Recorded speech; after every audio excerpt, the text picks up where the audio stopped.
sebuah perburuan harta karun liar menemukan reruntuhan berusia 700 tahun, dan para pemburu harta karun menemukan harta karun itu tepat di pinggiran situs, dan di dalam situs mereka menemukan sebuah lubang yang mengarah ke pusat situs. Benarkah emas dan perhiasan berusia 700 tahun tersembunyi di dalamnya? Hari ini, para pemburu harta karun melihat sebuah rumah bobrok di pegunungan. Sebuah rumah bobrok muncul. Dia melihat lebih dekat. Jack menemukan bahwa seluruh rumah itu dibangun di sekitar gua. Sebelum Jack bisa menyalakan probe, Jack menemukan sebuah alat yang sangat tua di celah batu di dinding. Saat menjelajahi bagian luar rumah dengan probe, mesin itu segera mengeluarkan suara, dan setelah menggali sedikit tanah di bawahnya, beberapa benda kecil mulai muncul di depan Jack, tapi kebanyakan dari mereka tidak berharga. Saat itu Jack mengira tidak ada yang berharga di dalam tanah ini, tapi tidak menyangka bahwa detektor itu melakukan pemindaian. Mesin itu berdering lagi. Apakah ada harta karun yang lebih besar di bawah tanah? Saat menggali, Jack menemukan satu demi satu berbagai barang yang berhubungan dengan pertanian. Setelah membersihkan kotoran, sebuah guci yang sangat tua muncul di depan Jack, dan dengan goyangan lembut, itu membuat beberapa suara. Setelah membuka toples dan menuangkannya, ada banyak barang yang terlihat seperti perak murni di dalamnya. Ini tidak terduga. Itu pasti mata uang yang digunakan oleh negara tertentu. Di bawah kotoran pertama yang ditemukan detektor, Jack telah memanen setumpuk harta karun. Tapi nilai pastinya hanya bisa diketahui setelah pembersihan dan penilaian. Tak lama kemudian detektor itu berbunyi lagi. Setelah menggali tanah di luar, Jack menemukan sebuah guci lain. Dia mengira toples itu polos dan sederhana. Namun setelah mengosongkan isinya, Jack sangat terkejut. Ada sesuatu di dalamnya. Benda itu tampak seperti mata uang bulat yang terbuat dari emas. Ada yang tahu ini mata uang negara mana? Tapi kemudian, Jack mencari setiap inci bagian luar rumah.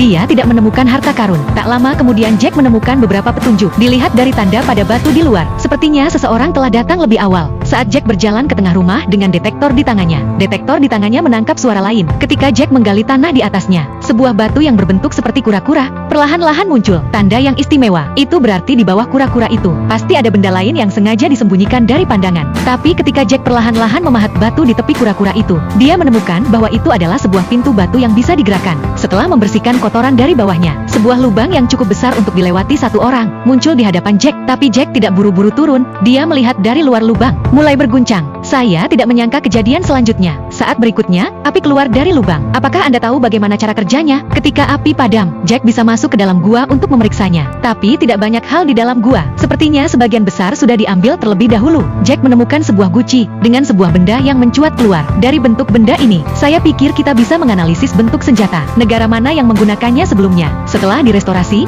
seharusnya bernilai beberapa ratus dolar. Tapi hal yang muncul di balik toples, Jack tidak tahu apa itu. Guci kecil berikutnya, hanya ada satu benda seperti sumpit di dalamnya. Jack menduga tidak ada harta karun yang tersisa di dalam lubang itu. Tapi setelah memaksa membuka guci berikutnya, ada setumpuk besar mata uang emas di dalamnya. Di bagian belakang guci, sama seperti yang sebelumnya, sepertinya terbuat dari perak. Tapi berapa nilainya? Kita hanya akan tahu setelah ditaksir. Setelah membuka guci terbesar di dalam gua, ada beberapa barang di dalamnya. Tapi kebanyakan dari mereka terlihat seperti barang rumah tangga biasa. Mungkin tidak terlalu berharga, meskipun sudah dibersihkan. Tapi di bagian bawah guci, Jack menemukan sebuah batu yang terlihat seperti telur. Setelah dibersihkan dari debu yang menempel, batu itu terlihat sangat indah. Mungkinkah ini batu permata? Setelah membersihkan beberapa perhiasan di belakang, hanya ada satu. Sepertinya sebuah kotak yang terbuat dari perak. Meskipun kami tidak menemukan perhiasan apapun kali ini, tapi kami menemukan beberapa mata uang. Jika itu benar-benar 700 tahun yang lalu, Jack pasti akan menghasilkan banyak uang saat ini.